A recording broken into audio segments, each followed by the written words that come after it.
Viidiyoo har'aa kana keessatti AI free ta'anii fi waan hojjennu keessatti milkaa'ina hojii keenyatiif bu'aa nuuf buusan tokkoon isaanii wajjin ilaalla. Hanga dhumaatti na hordofu viidiyoo kana laayikii gochuu hin dagatinaa. Namoonni haaran immoo sabiskiraayib gochuudhaan gara chaanaalii kaatti dabalaman isin jira.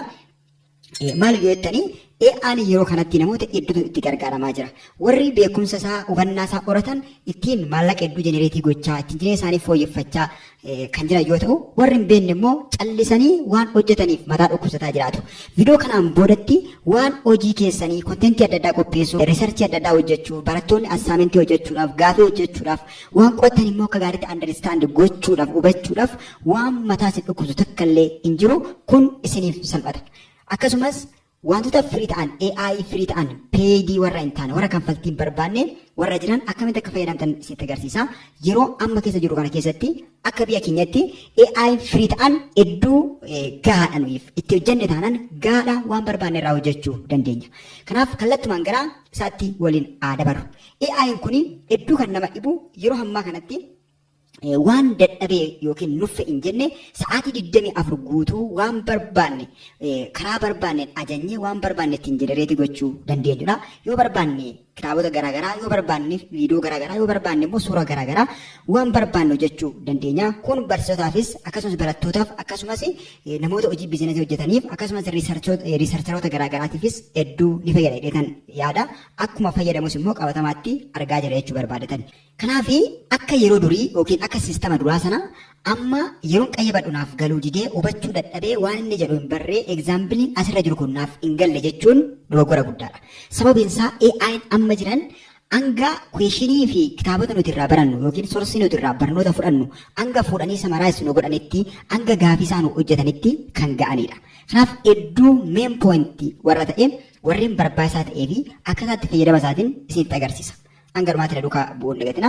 Jalqaba irratti AI free ta'anii varjinii gurguddaa qaban hanga 5 varjiniitti warra jiran warra bu'aa nu buusuu danda'an waan adda addaatiin jenereetii gochuu warra dandeenyu warri kontentii kireetarii ta'an immoo iskiriptii adda addaa ittiin barreessuu akkasumas gaafii garaagaraa gaafachuu riisarchiiwwan garaagaraa ittiin hojjechuu wantoota adda addaa meetodoloojii garaagaraa ittiin barbaadachuuf hojjechuudhaaf soorsii adda addaa ittiin salphaatti argachuudhaaf kan nu gargaaru free AI hanga 8 oltu jira. Ani garuu meen poointii waan 3 yookiin 4 hin caalleen har'a isiniif qabadhee dhufe har'a introdakshinii isaa yoon isiniif immoo yeroo biraa immoo diiteelii akkamitti akka fayyadamtan isinitti agarsiisa. Jalqaba irratti AI powerful ta'ee fi namni hedduu itti gargaaramu ChatGPT kan jedhamudha. ChatGPT'n faamilar kan ta'e namni hedduu kan beeku yeroo sadarkaa gadi aanaa kaasee yookiin immoo manneen barnootaa piriimarii irraa kaasee hanga sadarkaa olaanaatti kan jiran hunduu ChatGPT ni beeku jechuudha. Kanaaf ChatGPT'n kun yeroo ammaa kana varjiinii isaa hanga 5 irra geeffatee jira jechuudha. 5 varjiinii irra jira. Kana jechuun 2.5 irraa ka'ee 3.5 4 galee 4.5 amma immoo 5 irra jira jechuudha. Kanaaf jalqaba gara biroozarii keenya keessa deemnee wajjin ilaalla akkamitti faayila abloodii akka itti goonu kitaabota adda addaa abloodii akka itti goonu qorannoowwan garaagaraa abloodii itti goone akkamitti akka inni nuuf ibsu akka goonuun isinitti agarsiisa. Bakka sarchii dhadhattanii yookiin googilii bilbila keessanirraa yookiin immoo kompiitara keessanirraa bakka sarchii irratti kilikii gootanii achitti ChatGPT 5 jettanii barreessitu. ChatGPT 5 free jettanii barreessitanii salphaatti argattu. Erga barreessiniin booda irratti kilikii goona. Akkuma argitan sarfeesii akka kanaa qaba jechuudha. Jalqaba irratti isinii fida. Ooftanii tokkoon isaa ilaaluu dandeessu isin. Amma kanuma jalqaba irra dhufirattan kilikii goone gara fuula duraatti deemna. Gara fuula duraatti gaafa deemnu fuula akka kanaa nu baasa. Salphaa waan ta'eef salphumatti banna bilbila keenya irraayis. Asitti amma faayiloo garaagaraa kitaabota garaagaraa attaachitti gochuu ni dandeenya. Akkasumas sarchi googilii irraa gochuu ni dandeenya. Istadii adda addaatiif dabalataanis immoo voisii itti hidhuu ni dandeenya jechuudha. Sagalee keenyaan gaafachuu ni dandeenya. Jalqaba irratti garuu sign up for free bakka yeroo kanatti kilikii goonee imeelii keenya itti galfanna. Kun maaliif nu barbaachisa? Waan amma hojjenne yeroo biraaree deemnee dubbisuu ni dandeenya jechuudha. Bakka qarqara isaatii bakka mallattoon ChatGPT jiru kana irra kilikii goone waan hamma sarchii goone yeroo biraaree deemnee dubbisuu dandeenya. Kun hedduu nu gargaara waan ta'eef jalqaba irratti sign in yoo jettaniin gaarii ta'a. Yoo sign in jechuu baattanis without account ni hojjeta. Sign up irratti kilikii goone bakka continue with Google yookaan kilikii goone Google bilbila keenya keessa jiru filachuudhaan kallattumaan gara imeelii keenyaa yookiin immoo googilii bilbila irraa qabnu yookiin kompiitara irraa qabnu nu geessa. Isatti fayyadamnee akkanatti loogiinii yookiin gaafa isin godhee dhumarratti deebisee ask anything jedhee nu gaafata. Ani yeroo darbe wantoota adda addaa ittiin hojjedhee ittiin gaafadhee irraa baradhee ture jechuudha. Akka nama iraa gaarii qabu tokkotti ilaalutu nurra jiraata jechuudha ChatGPT kana. Amma edda kanatti inni nuuf fideen booda inni hamma isinitti agarsiisu wanti nuti guddaan nurraa barbaadamu piroontii qopheessuudha. Piroontii jechuun akkaataa ajaja keenya. Fakkeenyaaf kitaaba tokko mujulli tokko understand isinii ta'u yoo dide hubachuu yoo baattani akkamitti akka hubachuu dandeessan akka inni define isinii godhu summarize akka isinii godhu question akka isinii baasu akka inni isiniif ibsuuf jalqaba akkaataa ajaja keessanii akkaataa itti ajajjan akkaataa itti kallattii itti agarsiistan waan inni isiniif godhu diiteelii beekuu qabdu. Kana afaan Oromoffaatiin barreessanii Ingiliffatti translate gochuu ni dandeessu yookiin immoo Oromoffaan barreessan afaan Oromoffaa ni danda'a ChatGPT'n kun jechuudha. Kanaaf bakka pilaas irratti kilikii gaafa goonu filannoowwan adda addaa nu kenna. Footootti ta'uu dandeenya akkasumas faayila create image think deep search jedhee study and learn jedhee waan hedduutu jira. Amma add iddoo dukaatti kilikii godheen faayila tokko yookiin immoo kitaaba tokko irratti upload godheen isin agarsiisa. Gara dokumentii deemeen handaawwitii yookiin immoo PDF kitaaba tokkoon irratti aadii godheetanii isin agarsiisa. Download kana jala deemeen chapter 1 kan jedhu kanatu jira. Chapter 1 kana irratti upload godheen double click gaafa isin gootan akka kanatti upload isin godha. Amma fideeti kitaaba upload nu godheera. Akkasumas prompt yookiin immoo barreeffama barreessan fidee asitti attach godha. Kanamma akka inni summarize naa godhu akka inni questionii adda addaa naaf qopheessuun ajajee isa fidee irratti paste godha jechuudha. Danni akka kanatti rotate godhee upload isin godheen booda kitaabicha yookiin PDFicha upload isin godhee chapter tokko ta'uu danda'a lama ta'uu danda'a. Isin kutaa qormaanni keessaa bahu kutaa isinitti akka sirriitti inni isin ibsu barbaadan sirriitti diiteelii hubachuu iddoo barbaadanii akka kanatti gaafattu jechuudha. Kuni kanfaltii tokko isin irraan barbaadu wifi yookiin immoo daataa bilbila keessarraa qabdan fayyadamtanii bilbila keessa qofa fayyadamuudhaan hojjetachuu dandeessu. Iddoo kanatti inni rotate godhee xumureen booda ajaja isaa asitti barreessuu dandeessu. Anamma kan qopheessin asitti fidee paste godha jechuudha. Iddoo kanatti fideen paste godha. Fidee kanatti paste godha. Explain case study chapter kana akkasumas practice question hanga fakkeenyaaf kana hanga 50 haa godhu. Yoon baay'isuu baadhaan gaafii 50 akka inni naa baasuufi gaafii 50 choice dabalatee akkasumas true false black space fi akkasumas short answer akka inni naaf hojjetu gaafachuu barbaade itti galcheera. Amma kan akka inni summarize itti godhee naaf hojjetuun isin agarsiisa. Kana keessaa otoo hin bahin kan inni nuuf hojjetu. Kana keessa chapter 1 kana keessa qofa summarize godhee detail kana galuu danda'utti generate nu godha.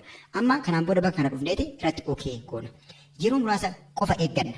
Yeroo muraasa gaafa isin eegdan akkanatti below complete simplify and detailed summary of chapter 1 jedheeti akka kanatti nuuf fidaa jechuudha. Geomorphology kitaaba jedhamu mujula jedhamu kana itti galchee detail and simplify summary of chapter jedheeta kanatti jalqaba irratti overview isaa itti aansee detailidhaan branchii isaa waan jiru hundumaa waan kitaaba kanarra jiru detail akka kanatti ayikanii adda addaa fayyadamee akka nu galuu danda'utti detailii fidee jira jechuudha. Dabalataan immoo akka kanatti ol harkistanii ammallee ilaala. Dhufee practice question akkanatti detail nu godhee jira jechuudha. Lala gaafiiwwan kana hojjenne taanan gaafii kana salphaatti deebisnee yoo jenne practically nu ta'a qormaata irraas gaafiin dhufu gaafii kanaan related ta'an ta'uu danda'a jechuudha. Salphaatti qormaata ka barbaannetti deebisuu dandeenya. True false question akkanatti nu fidee akkasumas black space akkanatti nu fidee deebisee short answer question jedheeti deebisaa immoo asitti kun immoo gaafii deebii gabaabaa kenni kan jedhu asitti dabarreessin booda akkanatti detailii nuuf fide. Nuti immoo yoo barbaanne aansarii isaa immoo daga kanatti irra deebinee ammallee akka inni jenereetii nu godhu gaafachuu dandeenya. Amma asitti soorsii kanatti kilikii gaafa goonu soorsii bakka kanatti asitti nu tarreessa. Chapter 1 keessa kan inni baase. Amma toon right answer jedheen answer jedheen toon barreesse. Answer of all question na barreessi jedhee otoon gaafadhe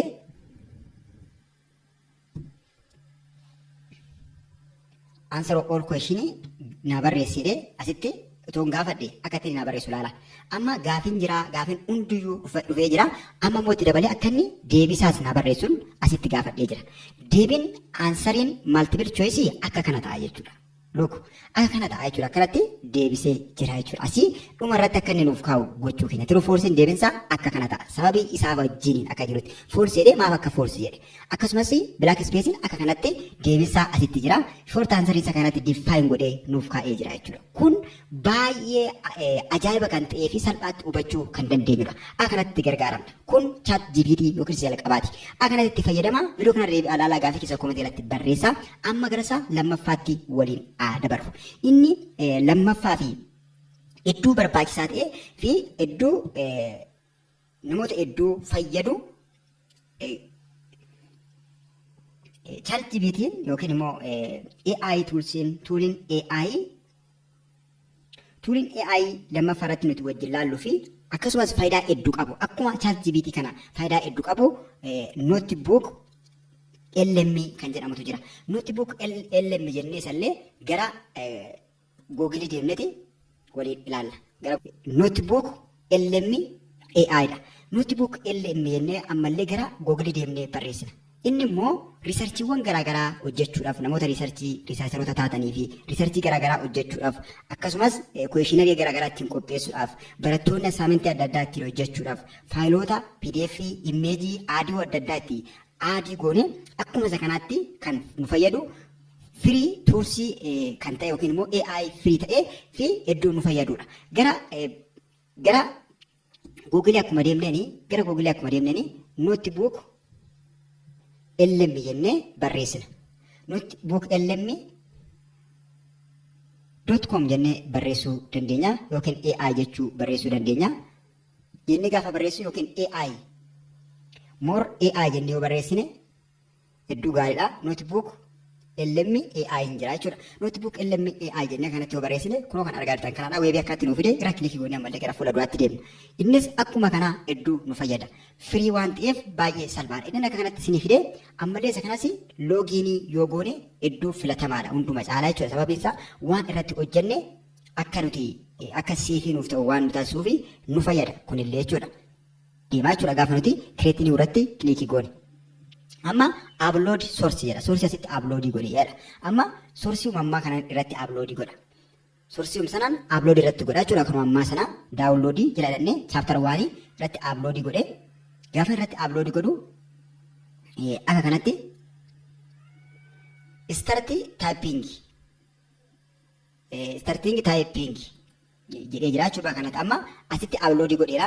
Amma immoo deebinee bakka kanatti kanuma ammaa sana itti pestii goona. Irratti pestii goona jechuudha. Firoontii qopheessine. Edda firoontii itti pestii goone booda fuulduratti isa kana warreen kanirraa wanti adda godhu bukkee kanatti aadiyoodhaan akkasumas viidiyoodhaan akkasumas maandi maap jedhee kuwiisii garaagaraa asitti nuuf tarreessa. Fakkeenyaaf bakka aadiyoo yookaan kilikii yoo godhe akkuma kana aadiyoo jenereetii godhaa. Bakka viidiyoo kanatti kilikii yoo godhe immoo viidiyoo jenereetii godhaa. Bakka kiwiisii kanatti immoo kiwiisii jenereetii nuuf godhaa jechuudha. Kanaaf kunillee akkuma kanatti yeroo muraasaaf sarchi godhee nuuf fida. Akka sana baay'ee ariitii yoo ta'u baatillee namoota riisarchii garaagaraa hojjetaniif hedduu kan fayyaduu fi baay'ee gaarii kan ta'e riisarchii gaarii hojjechuudhaaf wantoota aldureewwan ta'an kan nu qopheessudha jechuudha ChatGPT'n kun.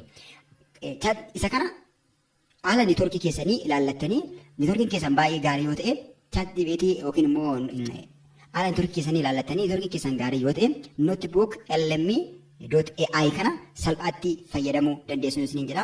Gara isaa sadaffaatti waliin dabarru. Inni sadaffaa fi hedduu gaarii ta'e akkuma ChatGPT gaarii ta'e DeepSeek'dha. DeepSeek AI'dha. DeepSeek'nis akkuma DeepSeek AI'dha. DeepSeek AI jettanii sarchii hawwatan kanatti isinii fida jechuudha. Kun yookaan margaarta akkaatti isinii fida. Kanaan booda DeepSeek iddoo kanatti kilikii gootanii gara fuula duraatti deemtu.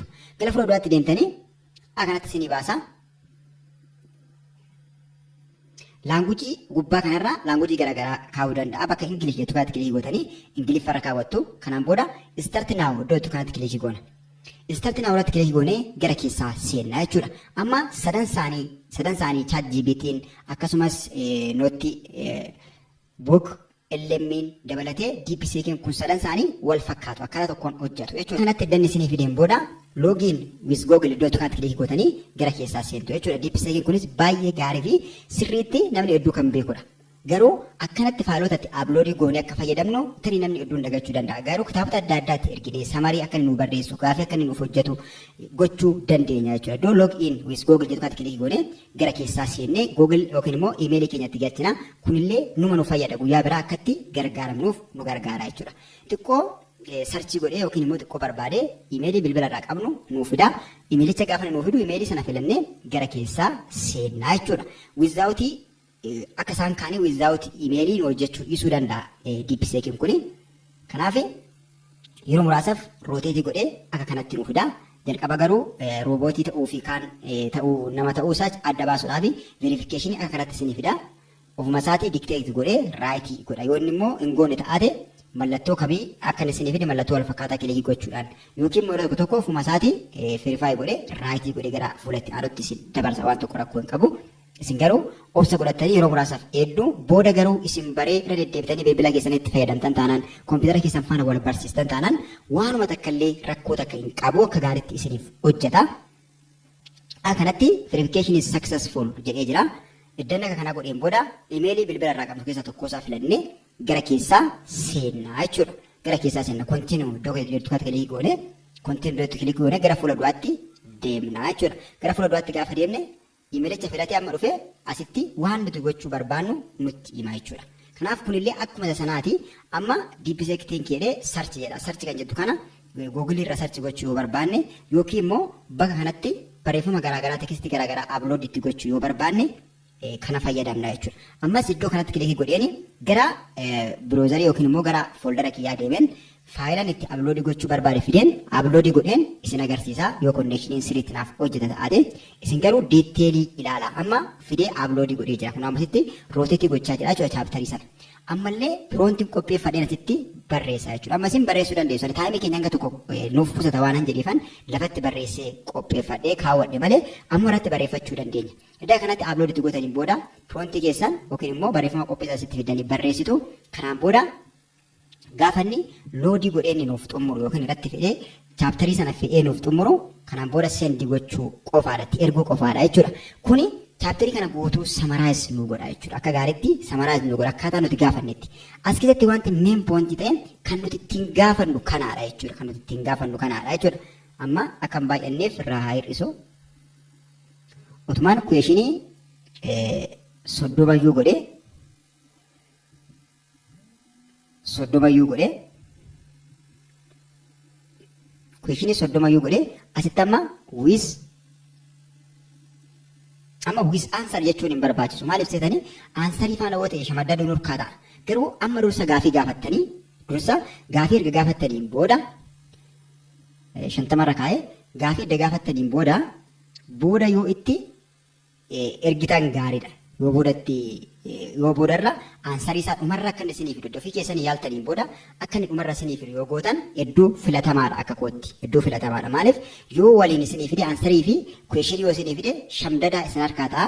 Kun immoo akka isin dandeettiin keessan akka sirriitti hin jabaanne waan isin taasisuuf miidhaa qabaa jechuudha ofii keessanii fi garuu piraktisiidhaaf waan ta'eef waan tokkoyyuu effektii hin qabu.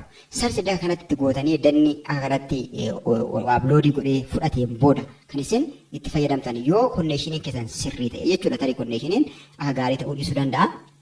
Kan inni akka kana godhuuf kan inni daddafee upload gochuu diduuf jechuudha. PDF'chas bakka lamatti crop gootanii akka lamatti qoodanii chaaptara waaniin PDF isaa fuula dheeraa yoo ta'ate irra gaggabaabsitanii itti erguu dandeessu jechuudha. Waan sana hundumaa itti erguu dandeessu. Kanatti asii bakka seendii kanatti kilikii yoo gootan inni kunillee akkuma sana diiteelii isiniif hojjeta. Kana amma ani kan jechaa jiru warra barataa duwwaaf osoo hin taane namni kamillee waan barbaade irratti hojjechuu ni danda'a. Gaafiiwwan biraa gaafachuu dandeessu. Biizinasii hojjechuu barbaadan isteeppiiwwan ittiin hojjettan diiteelii gaafannaan diiteelii deebisniif laata hedduu isin fayyada jechuudha. AI kun jechuudha. Kanaaf AI toolsii firii waan ta'eef namni kamillee itti fayyadamuu qaba waan jedhu isinii kaasuu barbaadetanii fudhanneef.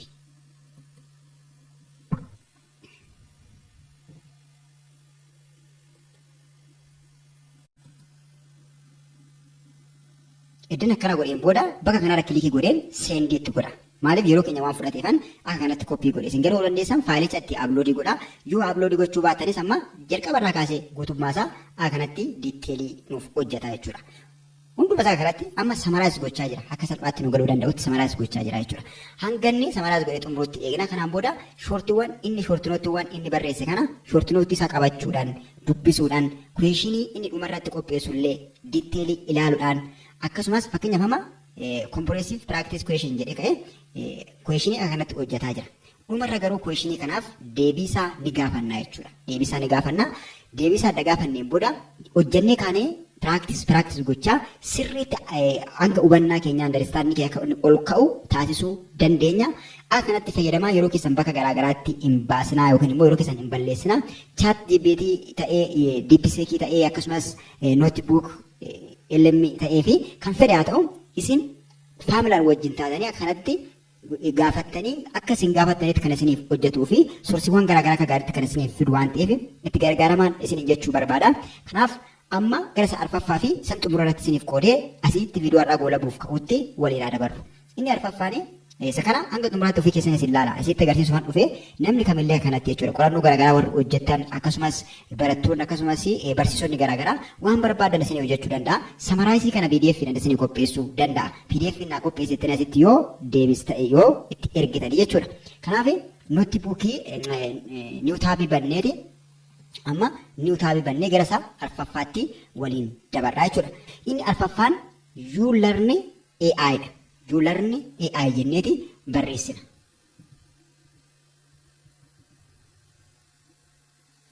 You learn AI jennee barreessina. Barreessineet sarchi goona. Kunillee akkuma kanaadha. You learn AI isaan sanarraa garaagarummaa kan qabu miti. Isaan faana tokkumaadha. Addatti garuu liinkiiwwan garaagaraa liinkii YouTube irraa fuunee aadiyoo garaagaraa salphaatti gara barreeffamaatti yookiin gara nootii shoortinootiitti nu jijjiiree nuuf hojjechuu danda'a jechuudha. YouTube koorsii tokko barsiisuuf liinkii isaa fuunee asirratti as keessa galchuudhaan akka inni jenereetii nu godha akka inni gara PDFitti gara PowerPointiitti nu geeddaree samaraayis nu godhee barreeffamaan lafa nu kaa'u gochuu dandeenya jechuudha. You learn kana kan adda godhu AI-wwan warreen kanirraa. Inni kunillee powerful kan ta'ee fi baay'ee gaarii kan ta'edha jechuudha. Kanaaf arfan isaaniiyyuu akkanatti fayyadama. Warreen arfan isaanii liinkii isaanii koomentii isiniif description jalaan isiniif ka'a. Description jalaa liinkii isaanii fayyadamtanii itti gargaaramuu dandeessu yoo yeroo argattan. Isin garuu kan keessaa isinitti tolee fi kan hedduu isin fayyadu itti gargaarama. Maaliif yeroo keessan isiniif qusachuudhaaf isin gargaara waan ta'eef AI-wwan murteessoo ta'anii fi namni iddoon itti gargaaramaa jireenya isaa fooyyessaa jiru waan ta'eef isinillee akka itti gargaaramtanii taayimii keessan seefii godhatanii isiniin jira. Amma iddoo akka kanatti nu baneen booda start bakka kanatti kilikii goona get start bakka kanatti kilikii gooneeti gara fuula duraatti deemna. Inni kunis Gmail keenya nu gaafachuu danda'a. Yoo inni nu gaafate itti galchina rakkoota kan qabu yoo inni gaafachuu baatillee yoo dhiisne rakkoo hin qabu garuu moor filatamaani yoo continue with Google irratti kilikii goone iimeelii keenya yoo filanneedha jechuudha. Iimeelii keenya adda filannee booda gara fuula duraatti deemnee akkuma isaan kaanii gaafiiwwan ammaa irratti uploadii gochuudhaan itti fayyadamuu dandeenya jedhee jira. Amma uploadii godhi yookiin paste yookiin record godhi jira. Kun dabalataan aadiyoo keenyatti record goone waan barbaadu jechuu dandeenya. Bakka upload jedhu kanatti kilikii godheetan uploadii itti godheetan ilaalaa jechuudha. Amma paste record waan jedhu kun saawundii gara waan hojjennu sanatti nu jijjiiruudhaaf fakkeenyaaf YouTube jala linkii fuula sitti paste yoo goone jenereetii nu godhee samaraayis godhee nu kaa'uudhaaf nu fayyada jechuudha. AI kun isaan kanirraa kan inni caalatti faayidaa guddaa qabu. Dagootaniin booda next gootanii gara fuula duraatti ooftanii bakka kana dhuftu. Asitti faayila aadiyoo viidiyoo irratti upload gochuu dandeessu yookiin YouTube jala websaayitii jala linkii sitti paste gaafa gootan barreeffamaan isinii ka'a. Mee kitaaba ammaa fudheetan ammallee isin agarsiisaa jechuudha. Allaala kan isin qalbeeffachuu qabdan isinan agarsiisaa jira. Akkamitti akkasiin hojjettanan isin agarsiisaa jira. Iddoo kanatti fakkeenyaaf amma upload itti godhee hin jira. Yoo daddafee sarchii nu godha taate amma faayilota kan akka PDF, PPT, dokumentii jechuudha. Tekstii akkasumas aadiyoo, viidiyoo, imeejii asitti upload goone akka inni define yookiin summarize nu godhu gochuu dandeenya jechuudha. Kun inni arfaffaa irratti argamu kun you learning kunillee hedduu filatamaa fi hedduu gaarii ta'edha. Amma inni upload godhe iddoo kanatti persentiin nu mul'isa. Daddafee upload nu gochuu danda'a. Akka faayila keenya irratti hundaa'a. Isin garuu faayila keessan keessaa filattanii kanatti akka gaariitti gadi teessanii amma an ariitiifan isin barsiisuu waan hin jiruufin daddafeera daddarbaa jira. Isin garuu sanaan xiqqoo isin agarsiise kana diitteelii gadi teessanii sa'aatii daawwitii adda addaa dubbistanii sammuun keessan yookiin boqonnaa barbaadan firiidhaan asirraa shaakala garaagaraa hojjechuudhaan AI kana fayyadamnee dandeettii keenya sirriitti ol guddifachuu dandeenya. Salphaatti qormaata adda addaa teestiiwwan adda addaa egzaamiiwwan jiran hedduusaa injifachuu dandeenya. Koorsii barannu immoo diitteelii hubachuu dandeenya. Riisarchii hojjenna yoo ta'ate dokumantiiwwan garaagaraa pilaaniiwwan garaagaraa biizines pilaanii garaagaraa hojjenna yoo ta'ate soorsiidhaaf namoota gaafachuu namoota ciccimoo faana kadhachuu dhiphachuun gonkumaan eebara yeroo kanatti nun barbaachisu jechuudha. Maaliif AI nuti jiru. AI kana qofaa miti jechuudha. AI wan peedii ta'an yookiin immoo kan bitaman hedduutu jira baay'eetu jira. Kanaaf isaan fayyadamuu dandeessu. Dabalataan immoo warra firii kana fayyadamuu dandeessu. Warri firiin kun iyyuu hanga barbaadamu olu gahaa waan ta'eef hedduu isin fayyadu jechuun barbaada. Asitti teesti gochuudhaan yeroo biraa irra deebitanii qo'achuu yookiin dubbisuu dandeessuun isin jedha. Hedduu salphaa fi waan isin fayyadu waan ta'eef itti gargaaramaa. Viidiyoo kana laayik gochuun dagatina walii keessaniif sheerii godha. Yeroo biraa immoo diitteelii tokkoon isaa wajjin ilaalla.